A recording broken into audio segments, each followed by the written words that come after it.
বিড়ি আমার দেশে 4 অঞ্চলে 4 ফতুয়া। ঢাকাতে বিড়ি খাওয়া মাকরুহ, বুঝলে? সিলেটে হলো মুবাহ, রংপুরে হলো ওয়াজিব, আর চট্টগ্রামে খাওয়া ফরজ।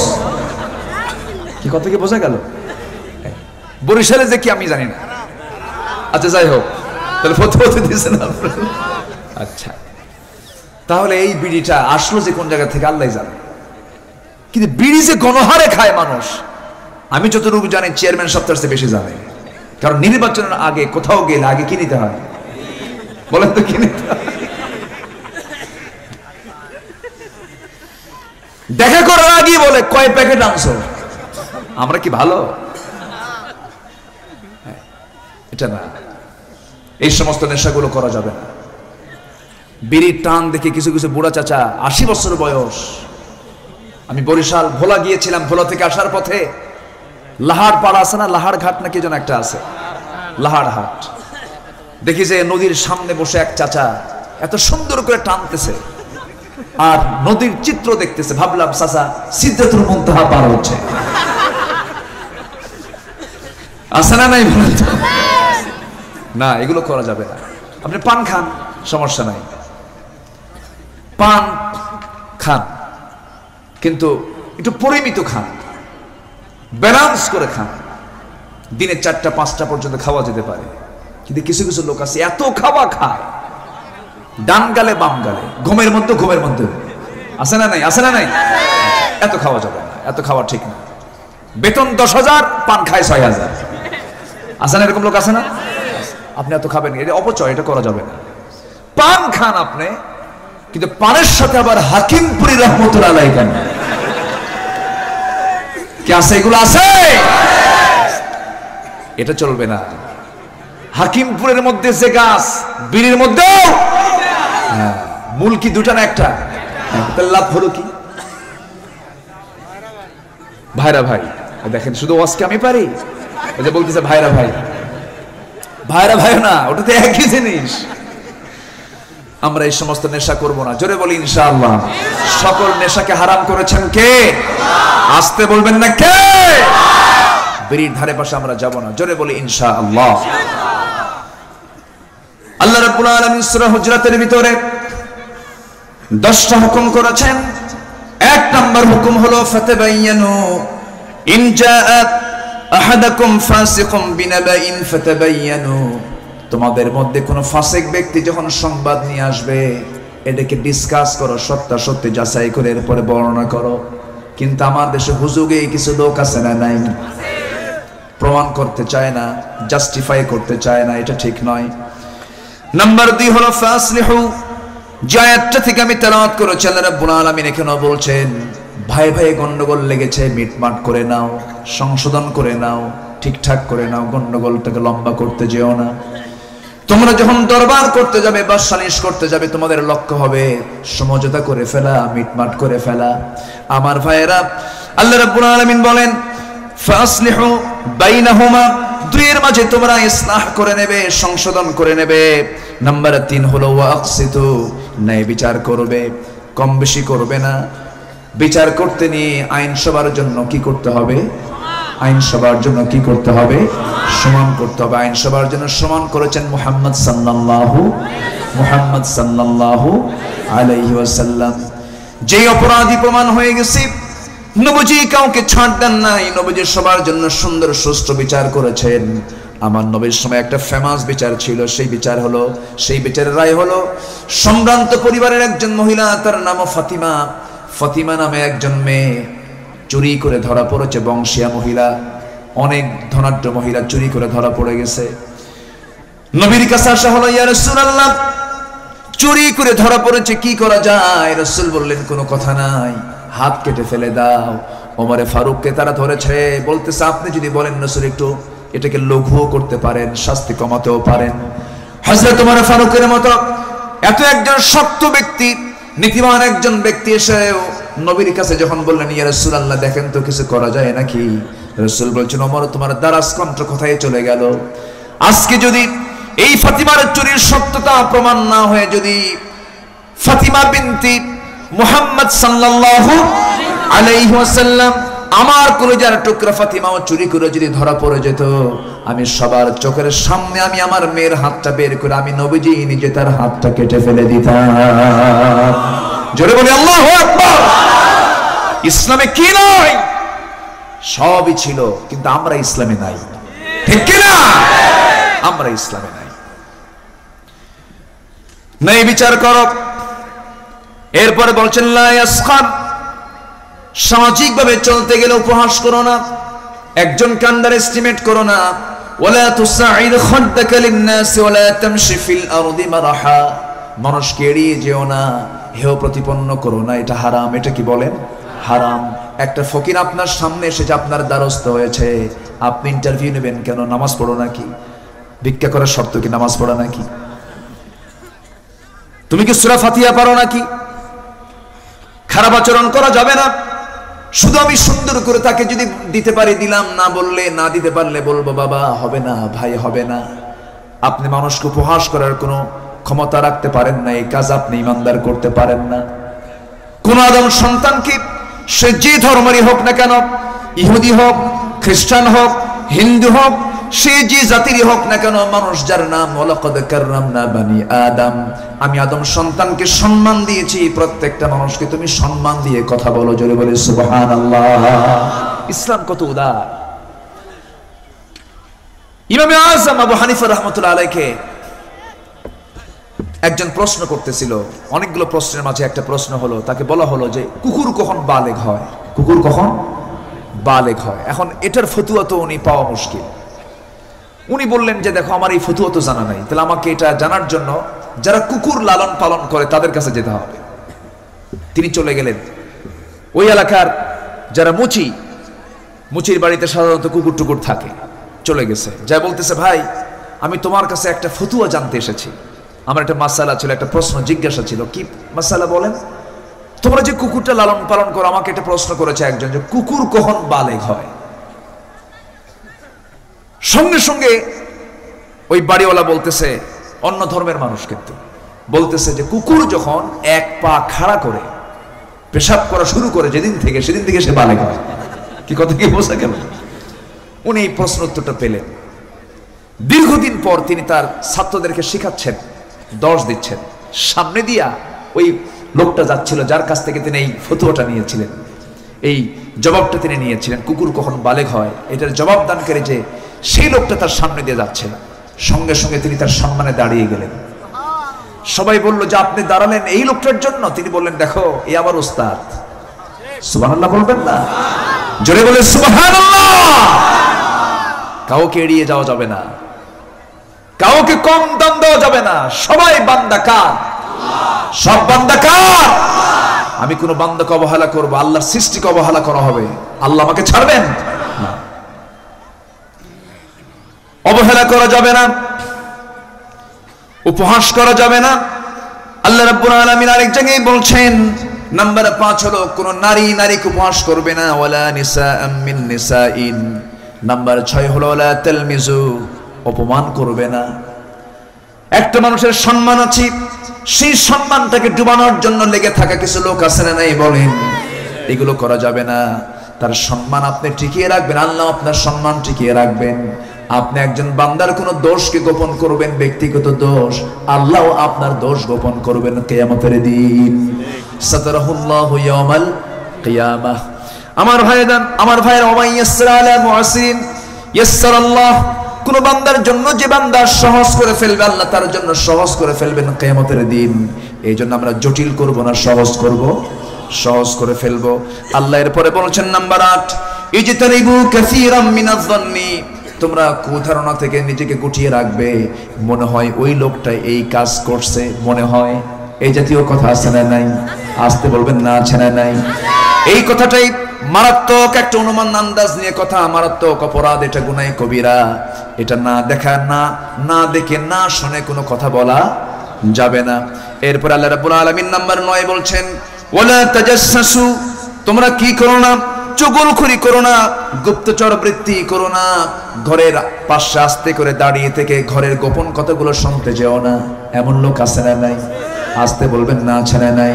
রাসূল বলেছেন, তোমাদের কোনো ভাই যদি, তোমার কোনো ভাইরা যদি জানালার কাছে গিয়ে যদি উকি মারে, জানালার কাছে গিয়ে যদি লুকোচুরি করে উকি মারে, রাসূল বলে দিয়েছেন তার চোখটা কানা করে দাও। মারাত্মক অপরাধ এই গুপ্তচর বৃত্তি, মারাত্মক অপরাধ। কে বলছেন? এগুলো মেনে চললে কি সমাজে কোনো দোষ থাকবে নাকি? দোষ থাকবে না। নাম্বার 10 হলো ওয়ালা ইয়াগতাব বা'দুকুম বা'দান, একে অপরে তোমরা গীবতের চর্চা করো না।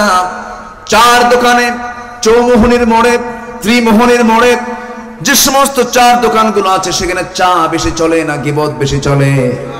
বলেন কি বেশি চলে? গীবতটা বেশি চলে। গীবত করতে যেও না। এই 10টি হুকুম আল্লাহ রাব্বুল আলামিন সূরা হুজরাতের মধ্যে দিয়ে বলছেন, বান্দা এগুলো থেকে নিজেকে পরহেজ রাখো আর আদবটা ঠিক করো। মুরব্বিদের সামনে উচ্চ আওয়াজে কথা বলো না। এই সূরাটা কোন সময় নাজিল হলো? আমার নবী বয়ান চলছিল সাহাবীদের মাঝে, নবীজি কথা বলছিলেন, সামনে দুজন সাহাবী আবু বকর সিদ্দিক রাদিয়াল্লাহু তাআলা এবং সাইয়েদনা ওমর ফারুক রাদিয়াল্লাহু তাআলা, দুজন দামি দামি সাহাবী সামনে বসে তারাও কথা বলছিলেন। ওমর ফারুকের নাম শুনছি তো নাকি? কি আপনারা রাগ করতেছেন নাকি? এই ছেলে আমার দিকে তাকা, ওমর ফারুকের নাম শোনো নাই? এক মাহফিলে বলতেছে ওমর ফারুককে চেনেন সবাই? এক ছেলে সামনে দাঁড়ায় বলে, হুজুর আমাদের বাড়ির দোতলায় ভাড়া থাকে।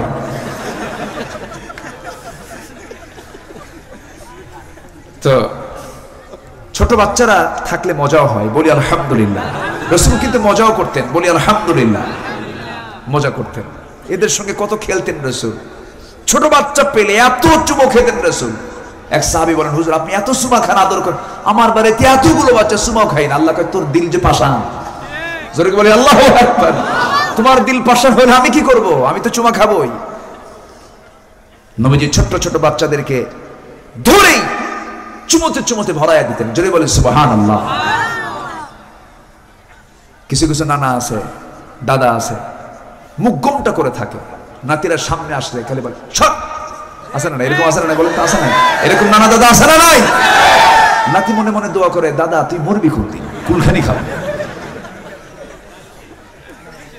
আপনি নানা হয়েছেন, ধৈর্যশীল হতে হবে আপনাকে। আপনার দাড়ি টানবে, আপনার কান টানবে, নাক টানবে, আপনার পিঠে বসবে, রাগ করা যাবে না, ঠিক কিনা? এখানেও আদব আছে না নাই? আছে না নাই? এখানেও আদব আছে। আমার নবীজি নানাও ছিলেন, সুবহানাল্লাহ বলেন, স্বামীও ছিলেন। আমার নবীজি কি ছিলেন না? সব কিছু ছিলেন। জোরে বলে সুবহানাল্লাহ। আবার যুদ্ধের ময়দানে গর্জে ওঠা লড়াকু সৈনিক ছিলেন। আল্লাহু আকবার। সুন্নাত শুধু সারা জীবন মানলাম, মাথায় পাগড়ি দেওয়া, টুপি দেওয়া, মুখে দাড়ি রাখা, অথচ উহুদ যুদ্ধের দিন, বদর যুদ্ধের দিন, খন্দকের ময়দানে নবীজির মাথায় সেদিন পাগড়ি টুপি ছিল না, ছিল হলো লোহার হেলমেট। আল্লাহু আকবার। শুধু এক সুন্নত দিয়ে নবীর মোহাব্বত পাওয়া যাবে না। দাঁত ভাঙ্গা সুন্নত আর মিষ্টি খাওয়া সুন্নত এক হতে পারে না। এখন সামনে দাঁত ভাঙ্গা সুন্নত আদায়ের সময় আসতেছে, ঠিক কি না? রাসূলকে গালি দিয়েছিল আমার নবীর সময় এক মদিনার ইহুদি নেতা কাব ইবনে আশরাফ, ইহুদি লিডার, রাসূলকে নিয়ে ব্যঙ্গোক্তি করে কবিতা লিখেছিল। এখন ব্লগাররা ব্লগে, সামাজিক যোগাযোগে লেখে কি লেখে না? এরকম লিখেছিল সেই সময়। রাসূল বলেছিলেন, ওকে যেখানে পাবা সেখানে হত্যা করবা। রাসূল অর্ডার দিলেন। এক সাহাবী এটা শুনেই পাগল হয়ে গেছে, হুজুর কইছে আমি খাইয়া ফেলাবো। আল্লাহু আকবার বলবেন না? মুহাব্বত কাকে বলে? কাব ইবনে আশরাফ রাদিয়াল্লাহু তাআলা কে বলে? মুহাম্মদ বিন মাসলামা রাদিয়াল্লাহু তাআলা আনহু, কাব বিন আশরাফ নামক ইহুদি, তাকে খুঁজে বের করার প্রাণান্তকর চেষ্টা চালালেন। কিন্তু ইহুদিদের বুদ্ধি কম না বেশি? এদের নিরাপত্তাও কম না বেশি? গোটা পৃথিবীতে শক্তিশালী গোয়েন্দা সংস্থা কার? ইহুদি। গোটা পৃথিবীর অর্থনীতির চাকা নিয়ন্ত্রণ করে কারা? গোটা পৃথিবীর সবচেয়ে দামি শক্তিশালী অস্ত্র কাদের? ইহুদি। বড় বড় কোম্পানিগুলো কাদের? বাটা, কিটক্যাট, পেপসি, কোকাকোলা, সমস্ত পৃথিবীর অর্থনীতি নিয়ন্ত্রণ করে কারা? ইহুদিরা। এদের বুদ্ধি দারুণ। বেশি বুদ্ধির ঠেলায় ঈমান নাই, বেশি বুদ্ধির ঠেলায় কি নাই? ঈমান নাই। দেখেন না মুসা আলাইহিস সালামের সঙ্গে কি করছে ওরা? আল্লাহ বললেন আনতাযবাহু বাকারা, একটা গাভী জবাই করো, মা লাউনুহা, ওর রং কি, ওর বয়স কত? এই প্রশ্ন করতে করতে এমন অবস্থা, প্রশ্ন করলে বিপদ কম হয় না বেশি হয়? কম হয় না বেশি হয়? এই জাত হচ্ছে ইহুদির জাত। এই ইহুদি নেতা রাসূলকে গালি দিয়েছে, কবিতা লিখেছে। ওকে ধরাও তো কঠিন, গোয়েন্দা সংস্থা মজবুত, ওকে ধরা যাচ্ছে না। সব সময় সে পাহাড়ের মানে কি বলে পাহারার বেষ্টনীতে সে আবদ্ধ থাকে, তাকে ধরা খুব কঠিন ব্যাপার। না, ধরা যাচ্ছে না। আমার নবীর কাছে এসে বললেন, ইয়া রাসূলুল্লাহ, আপনি আমাকে ক্ষণিকের জন্য কিছু অনুমতি দিবেন। কি অনুমতি? আমি আপনাকে একটু গালি দেব। আমি আপনাকে একটু কি দেব? গালি দিব, আপনার বিরুদ্ধে একটু কথা বলবো। আপনি যদি আমাকে অনুমতি দেন তাহলে আমি আমার মিশনে আমি সাকসেস হয়ে যাব, সাকসেসফুল হব। আচ্ছা যাও মুহাম্মদ বিন মাসলামা, আমি তোমাকে অনুমতি দিয়ে দিলাম। তিনি করলেন কি, কাব বিন আশরাফের চাচাতো ভাইকে হাত করে তার কথাটা কাব বিন আশরাফের কানে ঢুকিয়ে দেওয়া হলো। মুহাম্মদ বিন মাসলামা একটা আপত্তিকর কথা বলেই ফেললেন। তখন কাব বিন আশরাফ ভাবলো, যাক আমারও কিছু শাগরিদ আছে। কি কথা বোঝেন নাই? শাগরিদকে ডেকে পাঠানো হলো। শাগরিদ মনে করে সাহাবী মুহাম্মদ বিন মাসলামা তিনি চলে গেলেন তার সামনে, গিয়ে দাঁড়ালেন। দাঁড়িয়ে বললেন, দেখো কাব বিন আশরাফ, আমি তোমার মতোই একটা মন্তব্য করতে চাই। সেটা হলো, এই আরবে এই যে অশান্তি অস্থিরতা সৃষ্টির পেছনে কি দরকারটা ছিল মুহাম্মদ এই আমাদের মধ্যে গন্ডগোলটা লাগাই দিল। দারুণ খুশি কাব বিন আশরাফ, বুকের মধ্যে জড়ায় ধরছে। জড়ায় ধরার সঙ্গে সঙ্গেই সেদিন তার সাইজ করা সম্ভব না। মুসলমান এক গর্তে দুইবার দংশন, মুসলমানকে এক গর্তে দুইবার দংশন করা যায় না। লা ইউলদাগুল মুমিন মিন জুহরি ওয়াহিদিন মাররাতাইন, একজন মুমিনকে একই গর্তে দুইবার দংশন করা যায় না। মুসলমান সচেতন হবে, মুসলমান সজাগ থাকবে, শত্রুকে খুঁজে বের করে চূড়ান্ত শাস্তি নিশ্চিত করবে। চিন্তা করেন মুহাম্মদ বিন মাসলামা কি টেকনিক করে তার ভিতরে ঢুকে পড়লেন, বোঝার কোনো কায়দা নাই। তুই ইহুদি কত বুদ্ধি পারলিস, তার চেয়ে বেশি বুদ্ধি আমার। আল্লাহু আকবার বলেন। গোটা পৃথিবীতে সবচেয়ে চৌকস হবে মুসলমান, ঠিক কি না? কিন্তু মুসলমান চৌকস না অলস? চৌকস না অলস? আমার ভাইয়েরা, মুহাম্মদ বিন মাসলামা করলেন কি, চূড়ান্ততম দিনে বারবার ঘন ঘন বৈঠক করেন। মোটামুটি তার বেডরুম পর্যন্ত যাওয়া হয়। কোন রুম পর্যন্ত? বেডরুম পর্যন্ত যাওয়া হয়। এক পর্যায়ে তিনি একদিন সিদ্ধান্ত নিলেন, টোটাল বডি সেট আপ দিলেন, সাহাবা একরামকে নিয়ে তিনি রওনা করলেন। মোটামুটি সে দোতলার ঘরের মধ্যে ছিল, নিচতলায় দাঁড়িয়ে থেকে বলতেছে, ও কাব বিন আশরাফ, তোমার বন্ধু হাজির হয়েছে, তুমি আসো। এই ডাক শোনা মাত্রই তার স্ত্রী কাব বিন আশরাফের স্ত্রী বলছেন, আমার স্বামী আপনি যেতে পারবেন না, কারণ ওই ডাকের মধ্যে আমি রক্তের গন্ধ পাচ্ছি, আপনাকে মেরেও ফেলতে পারে। বারবার বলার পরে বলতেছে, না না, মুহাম্মদ বিন মাসলামা সে আমার সঙ্গে বিশ্বাসঘাতকতা করতে পারে না। দেখেন কি টেকনিক তিনি করেছেন। দোতলা থেকে নিচতলায় নামছি, তিনি আগেই বলে দিয়েছেন তার বন্ধুদেরকে, সহদরকে বলেছেন, শোনো, আমি যখন তাকে সামনে পেয়ে যাবো আজকের এই ফাইনাল দিন, আমি তাকে বুকের সঙ্গে আলিঙ্গন করব, তার মাথার চুলের ঘ্রাণটা নেব। মাথার চুলের ঘ্রাণ যখন নেব, প্রথমবার যদি না পারি আবার দ্বিতীয়বার ঘ্রাণটা নিতে যাব। তৎক্ষণাৎ তার মাথার চুলের চুলটা আমি আমার হাতের মুষ্টিতে চেপে ধরবো, মাথাটা শক্ত করে ধরবো, সঙ্গে সঙ্গে তোমার উপর্যুপরে আক্রমণ করে তাকে দুনিয়া থেকে বিদায় করে দেবে। এই প্ল্যান নিয়ে তিনি ঢুকলেন তাদের দুর্গের ভিতরে। বিশাল প্রহরা, সেই প্রহরার মধ্যে ঢুকে কাব বিন আশরাফকে বুকের মধ্যে আলিঙ্গন করে নিয়া মাথার ঘ্রাণ নিচ্ছেন সাহাবী। তুমি আমার কি ঘ্রাণ নাও? এবার তিনি বলছেন, তোমার ঘ্রাণটা আমার দারুণ পছন্দ, আবার একটু ঘ্রাণটা নেই। আবার তিনি ঘ্রাণ নিতে নেওয়ার অভিনয় করলেন। অভিনয় করতে নিয়েই শক্ত করে দুই হাতে তার চুলের মুঠিটা শক্ত করে ধরলেন, এক আছাড় মেরে ফেলে দিলেন। উপর্যুপরি কয়েকটা তরবারের আঘাত দিয়ে দুনিয়া থেকে বিদায় করে গোটা ইহুদি চক্রকে বুঝায় দিলেন, তোমরা কত বড় কৌশল করতে পারো, মুসলমানদের কৌশলের কাছে তোমাদের কৌশল হেরে গেছে। জোরে বলি আল্লাহু আকবার। আমার দেশে রুটিন ওয়ার্কের মতো রাসূলকে গালি দেওয়া হয়, রাসূলকে নিয়ে বাজে কথা বলা হয়। যারা বলেছে উচিত ছিল তাদের জিহ্বা কেটে ফেলে দেওয়া। আমাদের দাবি, রাসূলকে আমরা ভালোবাসি জীবনের চাইতে কম না বেশি?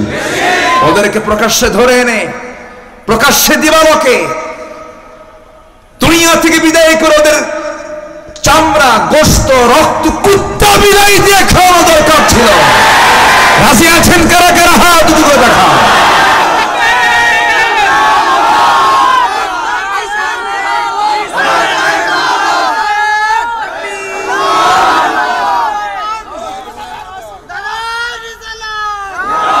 আল্লাহ তুমি সবার হাতকে কবুল করো, জোরে বলি আমিন, আরো জোরে আমিন। ভ্রাতৃত্বের দরকার আছে না নাই? আসতে বলবেন না, আছে না নাই?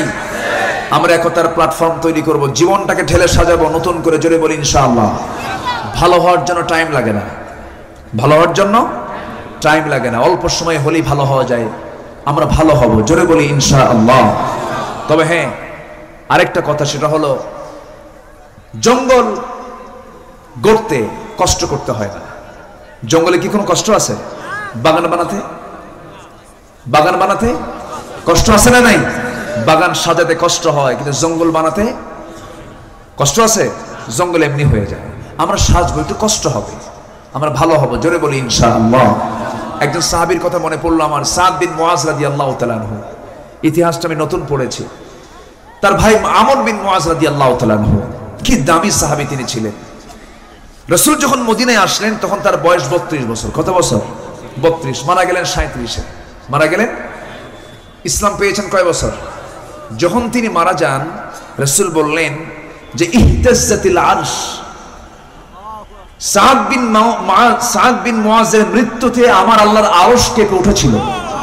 জোরে বলে সুবহানাল্লাহ। তাহলে ইসলাম পেয়েছেন কয় বছর? 5 বছর। কি করেছেন তিনি? সময়টাকে কাজে লাগিয়েছেন। লিয়াবলুয়াকুম আইয়ুকুম আহসানু আমালা, কাজে লাগিয়েছেন। বদরে অংশগ্রহণ করেছেন, সুবহানাল্লাহ বলা যাবে না? বদরে অংশগ্রহণ করেই তার পরের বছর উহুদের আগে তিনি চলে গেছেন মক্কায়। কোথায় গেছেন? মক্কায়। মক্কায় তার এক বন্ধু ছিল, বেলালের মনিব। বেলাল যার দাস ছিলেন, তিনি কে? সে কে? উমাইয়া। উমাইয়ার বন্ধু ছিলেন আমর বিন সাদ বিন মুআজ রাদিয়াল্লাহু তাআলা আনহু। একদিন তিনি চলে গেছেন আল্লাহর ঘর দেখার জন্য। কাবা ঘর তিনি প্রদক্ষিণ করলেন, ঘুরলেন, দেখলেন। সাথে ছিল উমাইয়া। আবু জেহেল বলতেছে, উমাইয়া তোমার সাথে এটা কে? যে মদিনা থেকে আমার বন্ধু এসেছে। তখন আবু জেহেল আপত্তিকর কথা বলে ফেললো সাহাবীর সামনে, বলতে, সাদ তোমরা আমাদের চির দুশমন মুহাম্মদকে শেল্টার দিয়েছ, উমাইয়ার সাথে না থাকলে তোর মাথা আমি উড়াইয়া দিতাম। এই কথা বলা মাত্র সাহাবীর মেজাজ কি ঠিক থাকার কথা? সাদ বিন মুআজ বলছেন, আবু জেহেল তুমি আমাকে হুমকি দিচ্ছ, আমি এতটুকু দুর্বল চিত্তের নই, তোমার হুমকিতে আমি ভয় পাবো। আমি তোমাকে সতর্ক করে দিচ্ছি, আমার শরীর আঘাত করার আগে তোমার ব্যবসার চিন্তা তুমি করো, ওই দিকের পথ কিন্তু আমি বন্ধ করে দেব। দেখছেন আসল জায়গায় ঘুতা মারছেন। জোরে আল্লাহু আকবার, আরো জোরে আল্লাহু আকবার। কত কুশলী সাহাবীরা ছিলেন। তোয়াফ করে তিনি চলে আসলেন মদিনায়। উহুদের ডাক চলে এলো, উহুদে অংশগ্রহণ করলেন। কি গোল্ডেন টাইম তারা পেয়েছেন, আল্লাহু আকবার। ইসলাম কবুল করেই পাইলেন বদর, পাইলেন উহুদ। উহুদে নিজের আপন ভাই আমর বিন মুআজ শহীদ হয়ে গেলেন, শহীদের ভাই, আল্লাহু আকবার। উহুদ পাড়ি দিলেন, বদর পাড়ি দিলেন, আবার উহুদের ময়দানে এই সাদ বিন মুআজ ছিলেন নবীজির পাহারাদার। রাসূলকে তিনি ডান থেকে বাম থেকে সামনে থেকে পিছন থেকে পাহারা দিয়েছেন। এই পাহারার মাঝে আমার নবীজি আক্রান্ত হয়েছিলেন, আমার নবীজি রক্ত ঝরিয়েছিলেন। উহুদের ময়দানের চিত্র কার না জানা আছে? নবীজির দেহ থেকে সবচেয়ে রক্ত ঝরেছে সেই দিন, কম না বেশি? বেশি রক্ত ঝরেছে। সেই উহুদের ময়দানেও সাদ বিন মুআজ অংশগ্রহণ করেছিলেন। উহুদের ময়দান যখন পাড়ি হয়ে গেল, খন্দকের ডাক চলে এলো। সেই খন্দকের ময়দানেও এই সাদ বিন মুআজ অংশগ্রহণ করলেন, যুদ্ধ চালাতে লাগলেন। যুদ্ধ চলতে চলতে এক পর্যায়ে তার শত্রুরা তার সামনে এসে একটা আঘাত করলো, তার হাত বরাবর এমন একটা আঘাত করলো, মূল রক্তটা ছিঁড়ে গেল, মূল রক্তটা কেটে গেল। ওই যে রক্তক্ষরণ হতে লাগলো, আর রক্তটাকে বন্ধ করা গেল না। যুদ্ধ থেকে ফেরার পথে রাস্তার মধ্যেই তিনি দুনিয়া থেকে বিদায় নিলেন। নবীজি তার দিকে তাকিয়ে তাকিয়ে বলছেন, ও সাহাবীরা, আমার এই সাহাবী দুনিয়া থেকে বিদায় নিয়েছে, আল্লাহর আরশ পর্যন্ত আজকে কেঁপে উঠেছে। জোরে বলি সুবহানাল্লাহ। আমরা জীবনটা ঢেলে সাজাবো, জোরে বলি ইনশাআল্লাহ। জীবনের সকল জায়গায় একজনকে শুধু ভয় করব। আল্লাহ রাব্বুল আলামিন সূরা হুজরাতের 10 নম্বর আয়াতে বলছেন, জীবনের এক জায়গায় শুধু একজন কি ভয় পাবে, তিনি হচ্ছেন কে? আসতে বলবেন না, তিনি কে? ইন্নামাল মুমিনুনা ইখওয়াতুন ফাসলিহু বাইনা আখাওয়াইকুম ওয়াত্তাকুল্লাহ লাআল্লাকুম তুরহামুন। ভয় করবে কাকে? আল্লাহ ছাড়া কাউকে ভয় করা জায়েজ আছে নাকি? আসতে বলবেন না, জায়েজ আছে নাকি? ভয় করলে তার ঈমানটা কি পরিপূর্ণ হবে নাকি? না। আল্লাহ ছাড়া কাউকে ভয় করা যাবে না। আল্লাহর আইন ছাড়া কোন আইনকে গ্রহণ করা যাবে না। আল্লাহর বিধান ছাড়া কোনো বিধানকে বিশ্বাস করা যাবে না, মেনে নেওয়া যাবে না। আল্লাহ বলছেন তুমি আমাকে ভয় করবে, আমি তোমার জন্য জান্নাত প্রস্তুত করে দেব। তোমার আমল তো বেশি লাগবে না, ঈমানটা পরিপূর্ণ হতে হবে, শিরক মুক্ত হতে হবে, বিদআত মুক্ত হতে হবে। আমি তোমাকে সরাসরি জান্নাত দিয়ে দেব। দুইটা কাজ, কয়টা কাজ বলেন? ইন্নাল্লাযীনা আমানু ওয়া আমিলুস সালিহাত কানাত লাহুম জান্নাতুল ফিরদাউসি নুজুলা। জোরে বলি আল্লাহু আকবার। ঈমান আনবে, আমলে সালেহটা করবে, নেক আমলগুলো করবে। ঈমানের সঙ্গে শিরকের কোনো সম্পর্ক রাখা যাবে না। ঈমানদার মুশরিক আমার দেশে আছে না নাই? আবার ঈমানদার বার মুশরিক হয় কেমনে? আমার দেশে বেনামাজি মুসলমান আছে না নাই? বেনামাজি আবার মুসলমান, বেনামাজি আবার মুসলমান, এটা কেমন করে হয়? এমন যদি ঈমানদার হওয়া যাবে না। ঈমানদার সে যে মুত্তাকি, সে যে আল্লাহকে ভয় করে, তার সবচেয়ে বড় প্রমাণ আমরা দেখতে পাবো। সেটাই হলো আজান যখন হবে শেষ, তখন অস্থির হয়ে যাবে। কিসের জন্য? আসতে বলুন না, কিসের জন্য? কাজ আগে না নামাজ আগে? আসতে বলুন, কাজ আগে না নামাজ আগে? হাইয়া আলাস সালাহ শোনার সঙ্গে সঙ্গে মুসলমান দোকান খুলবে না দোকান বন্ধ করবে? আমার দেশে দোকান বন্ধ না দোকান খোলা?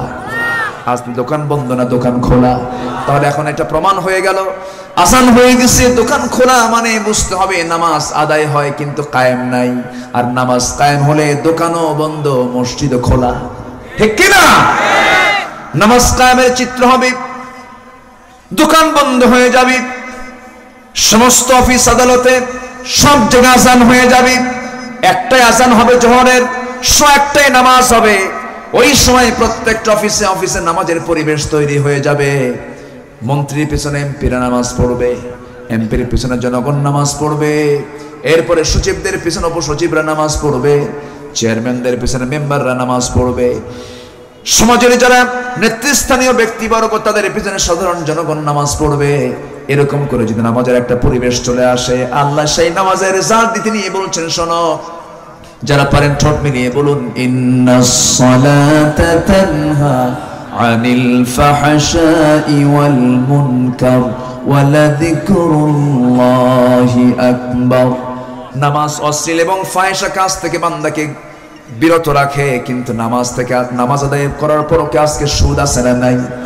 ঘুষ আছে না নাই? বাহাপনা আছে না নাই? মেয়েদের পর্দা আছে নাকি? কি নামাজ আজকে আমরা আদায় করছি? আমার ভাইয়েরা, যে সমাজে নামাজ কায়েম থাকবে সেই সমাজে পর্দাহীনা কোনো নারী রাস্তায় দেখা যাবে না।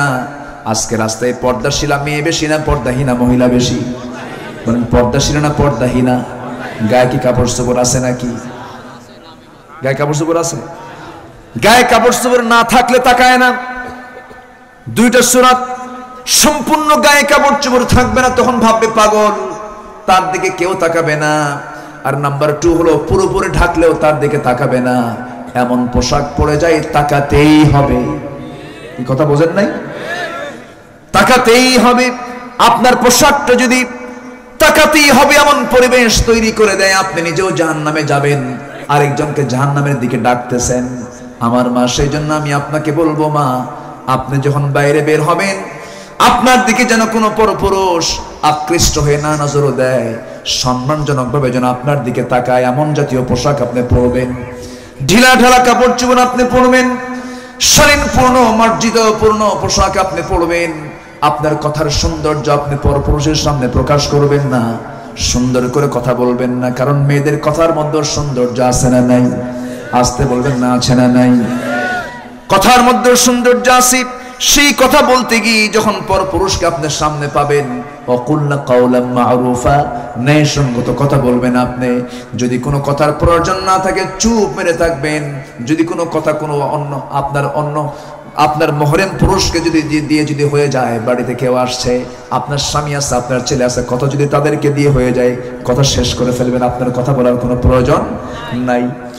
এইরকম করে যদি আমার মায়েরা একটু শালীন পূর্ণ হয়ে যদি পর্দার পরিবেশ রক্ষা করে চলতেন, আনুষ্কা দিহান কেন, খাদিজা কেন, তনু কেন, এই যে ধর্ষণের যে রেকর্ডগুলো আমরা দেখতে পেতেছি, এই সমস্ত অপরাধগুলো হওয়ার মূল কারণ হলো আজকে নগ্নতা, বেহায়াপনা, অশ্লীলতা, আর সমস্ত নারী পুরুষ সবাই অবাধ মেলামেশা করছে। এই সমস্ত অপরাধগুলো যদি সমাজ থেকে বন্ধ হয়ে যায়, পর্দার পরিবেশ যদি চালু হয়ে যায়, সমস্ত ধর্ষণ, জেনা, ব্যভিচার বন্ধ হয়ে যাবে, ঠিক কিনা? আজকে মেয়েদের চলাচল দেখে মনে হয় না যেটা উম্মতে মুহাম্মাদির যে একটা চিত্র, এমন জাতীয় কোনো গন্ধ মেয়েদের মধ্যে পাওয়া যায় না। আজকে মেয়েরা রাস্তায় বের হয়, আমার মা, আমি আপনাদেরকে করজোরে মিনতি জানাই, মাদেরকে দোষ দিয়ে লাভ নাই, মেয়েদেরকে আপনি দোষ দিবেন কেমন? মেয়ের বাপ নাই? মেয়ের বাপ আছে না নাই? মেয়ের মা আছে না নাই? আনুষ্কার মা কয় আমার মেয়ে হত্যার বিচার চাই, ওর মারও বিচার হওয়া দরকার, ঠিক কিনা? আপনার মেয়ে, আপনি কি করেন? আপনার মেয়েকে আপনি বোরকা পরাতে পারেন নাই? আপনার মেয়ে একা গ্রুপ স্টাডিতে চলে যায়, কোনো মহিলা নাই, সবগুলো পুরুষের সামনে আপনার মেয়ে একা কেন? কথা আছে না নাই? কথা আছে। এজন্য ইসলাম মানলে শান্তি না অশান্তি, ইসলাম মানলে কল্যাণ না অকল্যাণ। সবার বাড়িতে যাদের মা বোন আছে, মেহেরবানি করে চাপ প্রয়োগ করে হলেও তাদেরকে, তাদের ইজ্জত, তাদের সম্মান রক্ষা করার দায়িত্ব পুরুষের আছে না নাই? আছে। আল্লাহ পাক তুমি মাদেরকে দিন মেনে চলার তৌফিক দিয়ে দাও। জোরে বলি আল্লাহুম্মা আমিন, আরো জোরে আল্লাহুম্মা আমিন। মন তো চাচ্ছে আরো কথা বলি, রাত হয়ে যাচ্ছে গভীর, এবং অনেক বড় মাহফিল, অনেক দূর থেকে অনেকে এসেছেন। যতটুকু হয়েছে আমরা বলে ফেলি আলহামদুলিল্লাহ। ফজর পড়বো কারা কারা? একটু হাত তুলে দেখা। ফজর পড়বেন কারা কারা? একটু বলি সবাই, ইয়া আল্লাহ, ইয়া রহমান, ইয়া রহিম, ইয়া হাইয়্যু, ইয়া কাইয়্যুম। আমাদেরকে 5 ওয়াক্ত সালাত আদায় করার তৌফিক তুমি আল্লাহ দিয়ে দাও। জোরে বলি আমিন, আরো জোরে আমিন। হাত নামান। আসুন আমরা এখন সোজা দোয়ার দিকে যাচ্ছি। আমরা চাইবো কার কাছে? আল্লাহর কাছে। আল্লাহ যেন আমাদেরকে মাফ করে দেন। প্রবাসী, এই মাহফিলটার পিছনে অনেক প্রবাসীদের অবদান আছে। আল্লাহ তুমি প্রবাসীদের দানকে তুমি আল্লাহ কবুল করো। এই ওঠেন কেন? মা মুশকিলা, বসেন, বসে পড়ুন, আমরা দোয়া করে দেব। বসেন বসেন বসেন। আমার দেশে যে কত বিচিত্র লোক আছে, আল্লাহ তুমি এই ফিতনা থেকে আমাদেরকে বাঁচাও। জোরে বলি আল্লাহুম্মা আমিন। কত যে দুষ্ট আছে আল্লাহ জানে। মাহফিলটাকে রঙ্গমঞ্চ বানায় ফেলে, আছে না নাই বলেন তো? মাহফিলকে রঙ্গমঞ্চ? মাহফিল হলো কোরআনের মঞ্চ। আলহামদুলিল্লাহ। বসুন, আমি খুবই খুশি আপনাদের উপরে। আমরা দোয়াটা করে এখান থেকে যাব। সবাই বলে সুবহানাকা আল্লাহুম্মা আশহাদু আল্লা ইলাহা ইল্লা আনতা আস্তাগফিরুকা ওয়া আতুবু ইলাইকা। চিৎকার মেরে বলি, ইয়া আল্লাহ, আমার জীবনের সগীরা কবীরা, ছোট বড় সব গুনাহ তুমি আল্লাহ মাফ করে দাও, মাফ করে দাও। জোরে বলুন, ইয়া রাব্বাল আলামিন, ইয়া রাব্বাল আলামিন। যে আমরা নামাজের মতো করে বসি, তাশাহুদের সূরাতে বসে যায়। অনেক দূরের মানুষ এসেছিলেন, 20 মাইল, 30 মাইল, 40 মাইল দূর থেকে অনেকে এসেছেন। অনেকে কিছু অংশ, একটা অংশ হয়তোবা 2%, 3% লোক চলে গেছেন অনেক দূরে থাকার কারণে। আমরা তাদের জন্য দোয়া করি, সবার জন্য আমরা দোয়া করি। আল্লাহ তুমি আমাদের সবাইকে দ্বীনের উপরে টিকে থাকার তৌফিক দিয়ে দাও, ভ্রাতৃত্বের বন্ধনকে অটুট করার তৌফিক দিয়ে দাও। আল্লাহকে যেমন করে ভয় করলে আল্লাহ খুশি হবেন, তেমন ভাবে ভয় করার তৌফিক দিয়ে দাও। শিরক মুক্ত, বিদআত মুক্ত, কুফর মুক্ত জীবন গড়ার তৌফিক দিয়ে দাও। আসুন আমরা চাইবো কার কাছে? আল্লাহর কাছে দোয়া করি। আপনি দোয়া খুব কঠিন হয়ে যায়, যারা বোঝেন তারা একটু বোঝেন। দেখি আমি চেষ্টা করছি। أعوذ بالله من الشيطان الرجيم. بسم الله الرحمن الرحيم.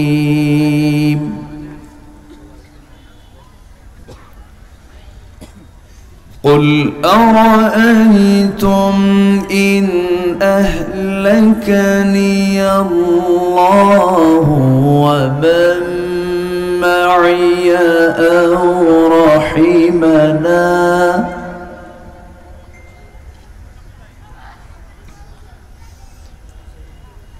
فمن يجير الكافرين من عذاب أليم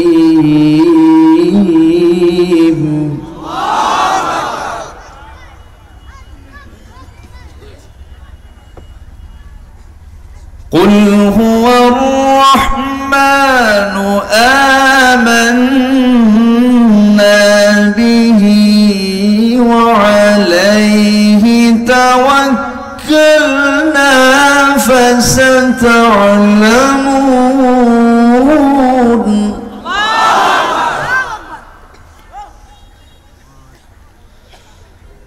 فستعلمون من هو في ضلال مبين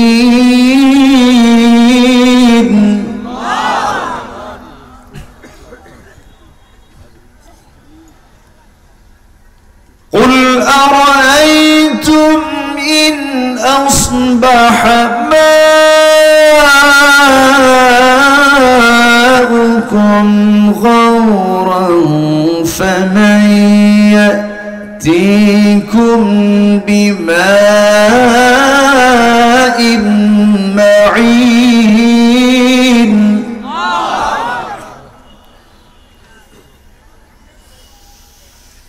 فمن يأتيكم بماء معين صدق الله العظيم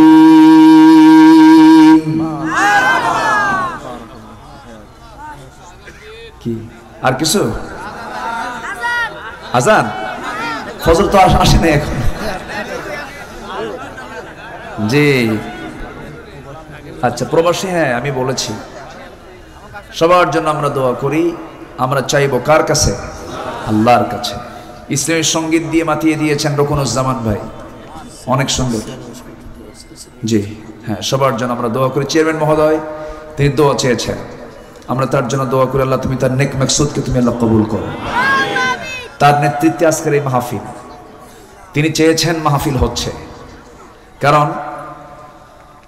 উনি যদি না চাইতেন হয়তো মাহফিল করাটা কঠিন হতো না সহজ হতো কঠিন হয়ে যেত এখন একটা প্রতিকূল পরিবেশ চলছে করোনার একটা মোহরা গোটা দুনিয়াতে আসে না নাই আচ্ছা এর মাঝে আমরা মাহফিলটা করে ফেলেছি আল্লাহ তুমি মাহফিলকে কবুল করো যে উপজেলা চেয়ারম্যান আসছেন নাকি আচ্ছা উনি ছিলেন আচ্ছা উনি কালকে আসছেন আল্লাহ তুমি তাকেও সুস্থ রাখো আল্লাহ তুমি তার নেক মাকসুদকে তুমি আল্লাহ কবুল করো আমরা সবাই সবার জন্য দোয়া করি আমাকে অনেকেই বলেছেন হুজুর একটা গজল অন্তত বলবে না বললে এটা অপূর্ণ থেকে যাবে শুনবেন আমি তো এরকম করে পারবো না চিৎকার করতে পারবো না দেখি একটু পাতলা যতটুকু পারা যায় কবি মতিউর রহমান মল্লিকের লেখা এবং তার সুর